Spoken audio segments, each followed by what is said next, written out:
Petit message avant le début de la vidéo pour vous signaler qu'il n'y aura pas vraiment d'image, donc d'un certain point de vue ça sert pas à grand chose de regarder. Et ben voilà, enfin peut-être que je vais en ajouter quelques-unes mais bon, c'est pas garanti.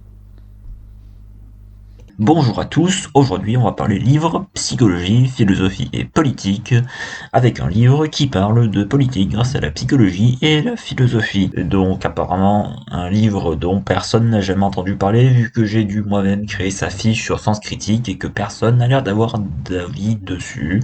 Donc c'est de gauche ou de droite avec un point d'interrogation, écrit par Sylvain Bosselet, agrégé de philo et docteur en psychologie. Ce livre a pour objectif de définir ce que sont la gauche et la droite et de donner les origines de ces familles politiques, et donc je vais donner mon avis sans pour autant être légitime à le faire, sur ce que dit le livre, ou plutôt sur ce que dit l'auteur avec le livre, vu qu'un livre ne parle évidemment pas.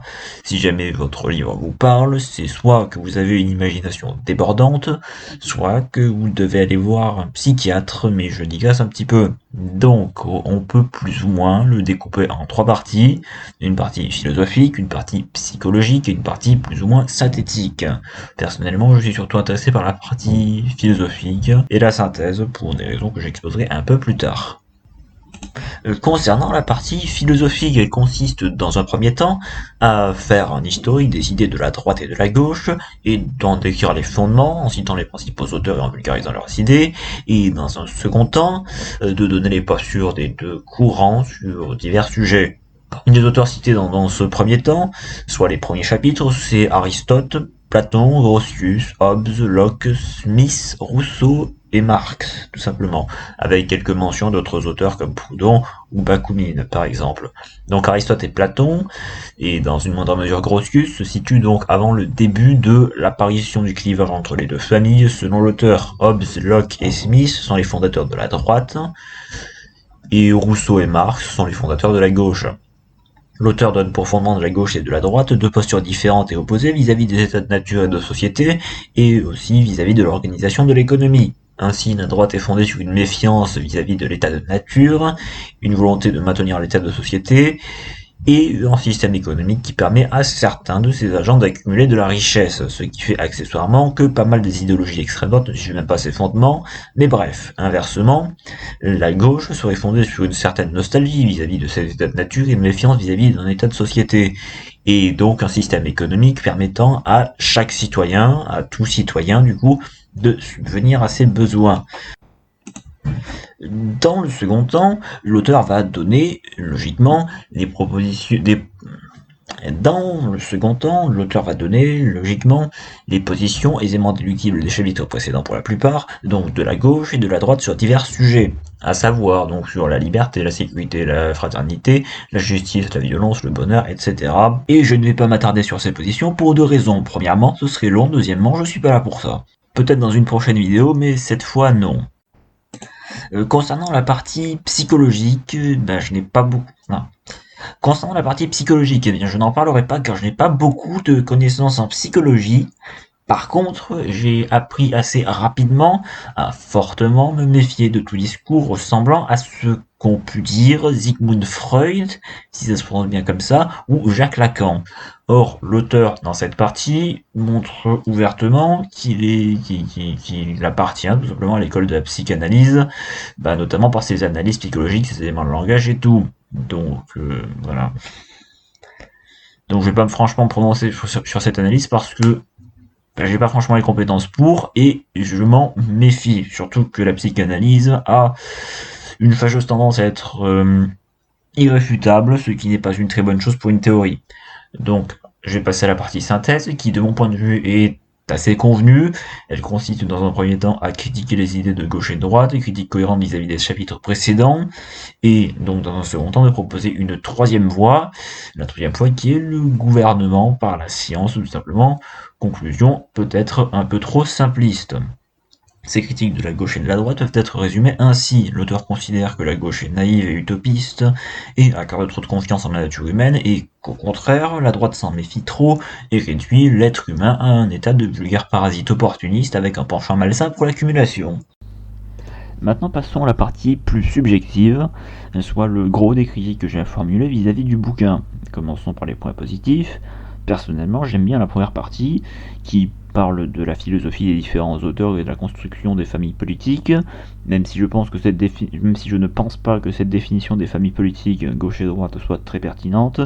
En effet, cette partie fait un résumé clair et synthétique des philosophies des différents auteurs cités, qui permet peut-être l'acquisition de quelques bases en philosophie politique, même s'il reste plus intéressant soit de lire un ouvrage détaillé sur le sujet, soit de s'intéresser directement à la pensée politique de l'auteur en question.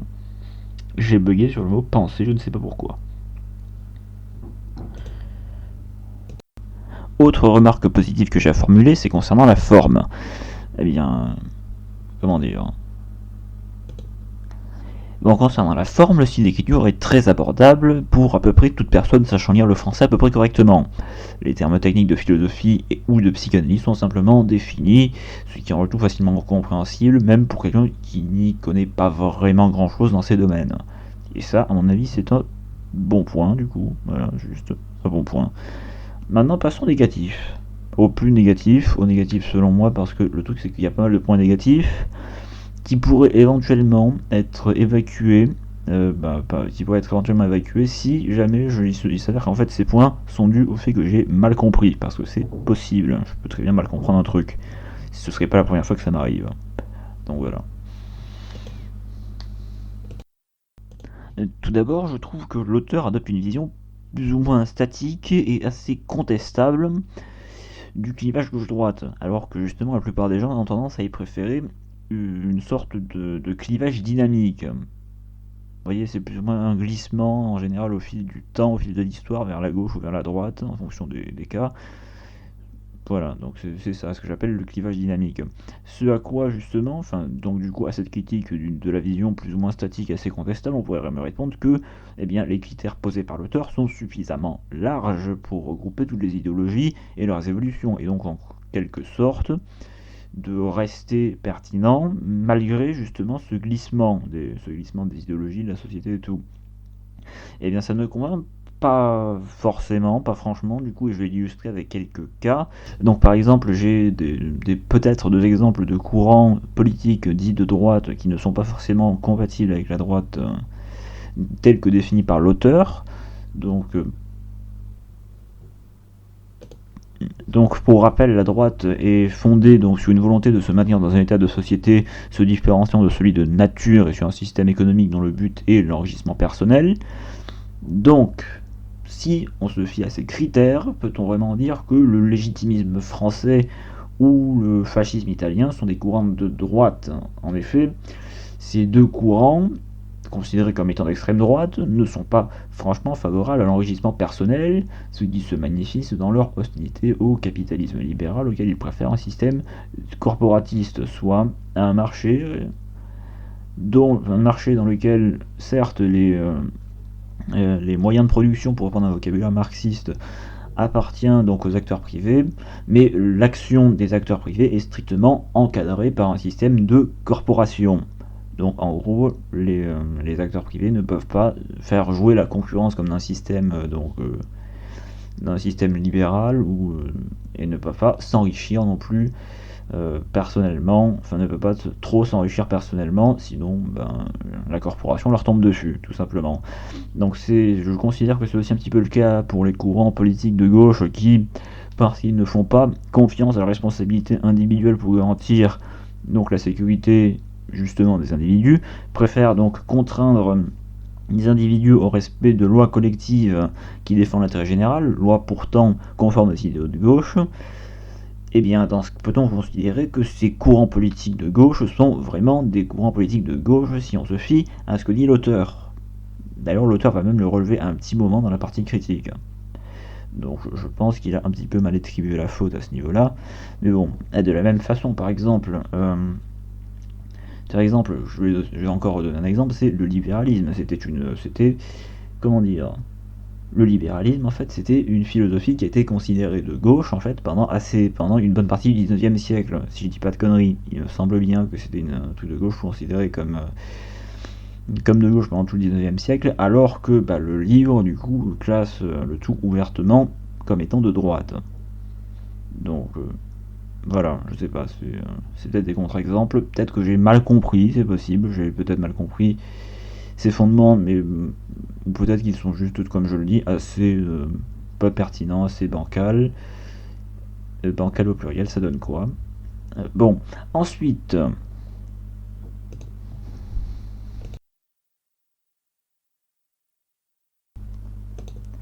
je doute énormément donc, de la qualité de l'analyse psychologique et de la conclusion, vu l'utilisation de la psychanalyse, vu que la conclusion dépend de l'analyse philosophique et de l'analyse psychologique. Et donc, bah, justement, oui, parce que c'est de la psychanalyse et que la psychanalyse, comme je vous ai dit, je ne sais pas vraiment si je ne suis pas vraiment qualifié pour critiquer ouvertement la psychanalyse, mais j'ai très rapidement appris à me méfier comme j'avais dit tout à l'heure, de ce qu'on peut dire Freud et Lacan.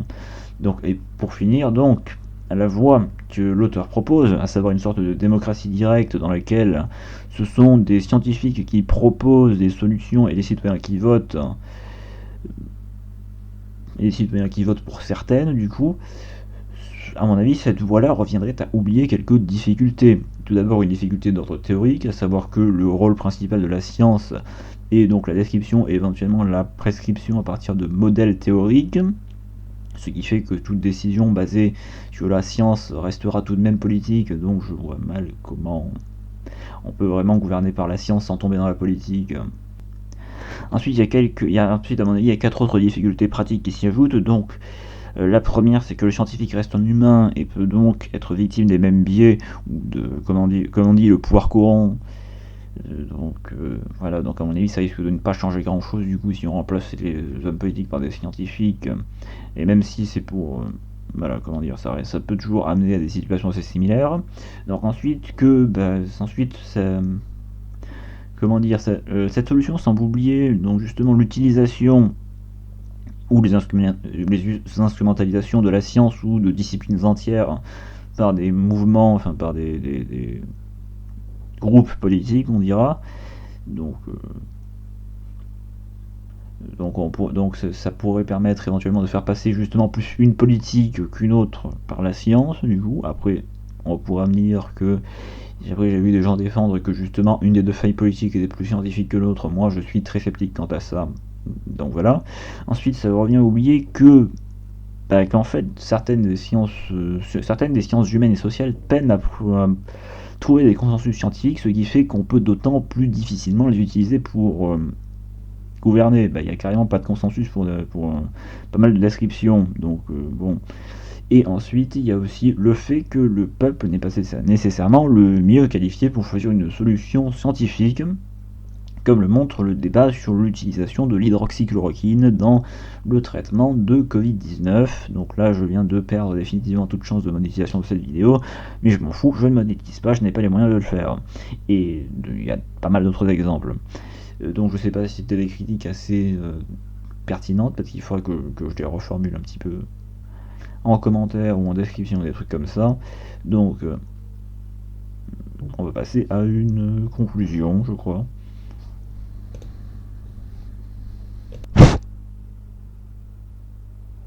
No functiona.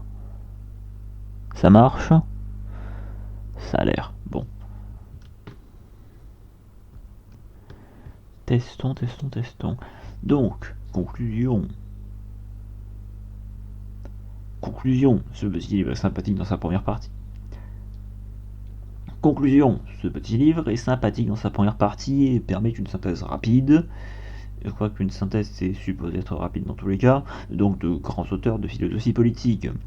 Sa deuxième partie et sa conclusion est en revanche desservie par l'usage d'une psychologie assez contestée, la psychanalyse, et donc la conclusion semble oublier quelques difficultés potentielles.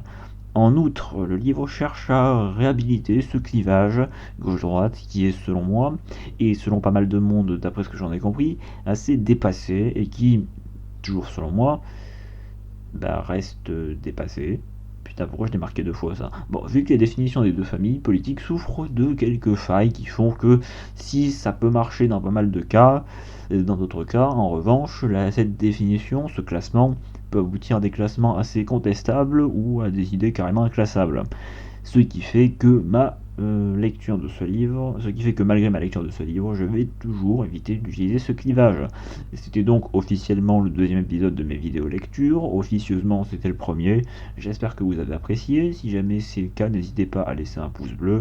Ensuite, vu que je parle de non-fiction, si jamais je dis des conneries, n'hésitez pas à me le faire remarquer en commentaire et à me corriger tout simplement, toujours en commentaire.